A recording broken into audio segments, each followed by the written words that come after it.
thousands of Japanese cruise missiles aimed at China. Japan wants to play medium-range missiles. Japan's Yomiuri Shimbun quoted sources as saying on August 21 that the Japanese government is considering targeting thousands of cruise missiles at China. Specifically, deploying them in the southwestern islands of Japan and some areas in Kyushu. After seeing this news, many media commented that Japan is using the China threat theory to break through the restrictions of the pacifist constitution. But in Uncle Hai's view, it's better for Japan to clamp its tail. If you really want to play with fire again, the consequences of this time in Japan may be more terrifying than the last time. In fact, Japan has already been quietly deployed. As early as 2015, its Type 12 short-ship missiles have already entered service. At present, Japan also plans to further rebuild this missile, and come up with a carrier-based version and an air-launched version, so that Japan has more diversified long-range strike capabilities. What is even more alarming is that Japan wants to play medium-range missiles. Is Japan going crazy again? The international community, who can play with medium-range missiles. Back then, the United States and the Soviet Union signed the Intermediate-Range Nuclear Forces Treaty. Of course, the United States has withdrawn from the Intermediate-Range Nuclear Forces Treaty. In theory, the United States can rearm and deploy medium-range missiles. But Uncle Hai wants to say that even the United States does not deploy how it wants to.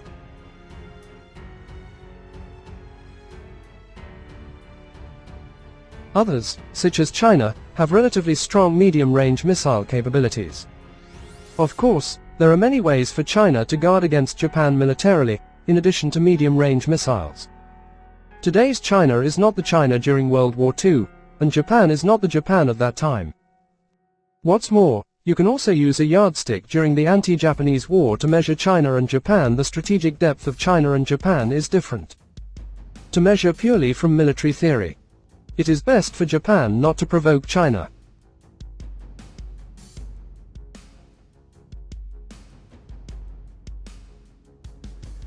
If Japan really gets thousands of cruise missiles, it can indeed cope with the consumption of large-scale local wars.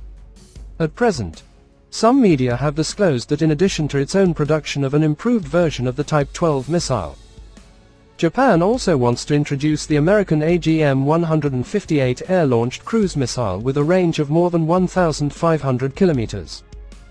But these missiles, if left unused, require high figures for production and storage.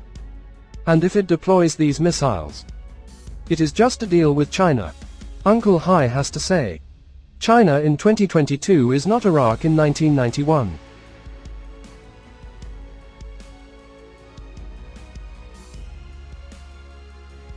Against Japan, China has a good anti-missile capability and a strong countermeasure capability.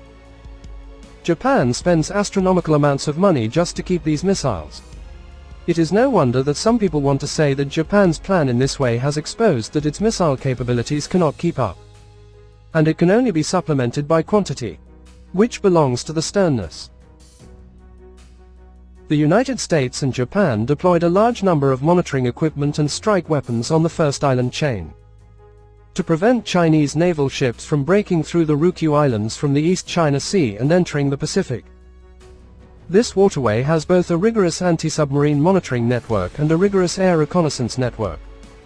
The Chinese ships in the waterways cannot escape the eyes of the United States and Japan. In the event of a conflict, Japan can use missiles on the first island chain to block all waterways, seriously threatening China's national security.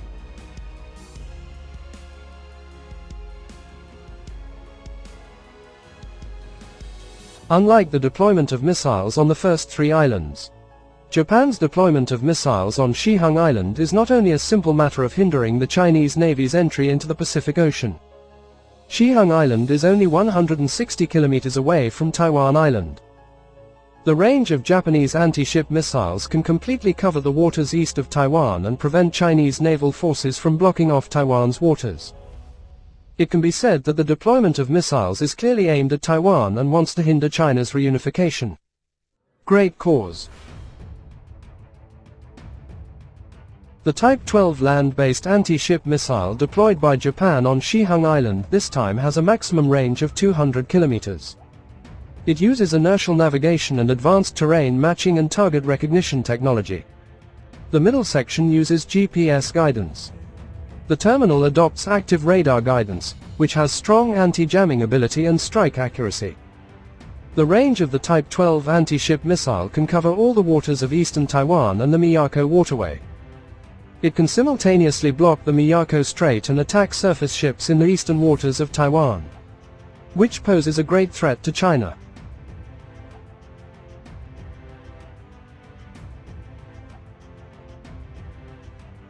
However, with the rapid development of China's sea and air power, the first island chain has become useless for China.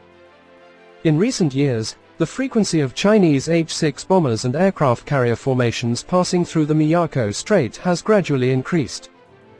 The previous Yellow Sea Navy and its move toward Deep Blue cannot be locked by the so-called first island chain of the United States and Japan. Since Japan is full of ambitions, we must also make sufficient preparations to destroy these missiles that threaten the Chinese Navy at the beginning of the war. In line with the principle of leniency against the enemy, we need to make the possibility of US-Japanese force intervention in the Taiwan Strait inevitable, and be fully prepared to resist foreign enemies. Once Japan launches missiles to China from the southwestern islands, it will be completely destroyed in the first time. At present, the Chinese rocket force has thousands of medium and short-range ballistic missiles, all of which can accurately target the US-Japan military targets on the first island chain, and can return at least 10 times the order of magnitude. Japan's main island will also suffer relentless strikes from China. The rise of China is an unstoppable historical trend. China needs reunification and will surely complete reunification. This is unstoppable by any force. When Japan's Iron Heart intervenes, it needs to think about whether it can withstand the huge loss. On the global political stage, China is emerging as an important force in the world at a rapid pace. However, as China continues to strengthen its military strength, especially in the field of missile technology, many countries have begun to worry about how to deal with this huge challenge. For China, strengthening its own strength and cooperating with the international community can still see the revival of Japanese militarism. And if Japan dares to act rashly, it must be self-defeating.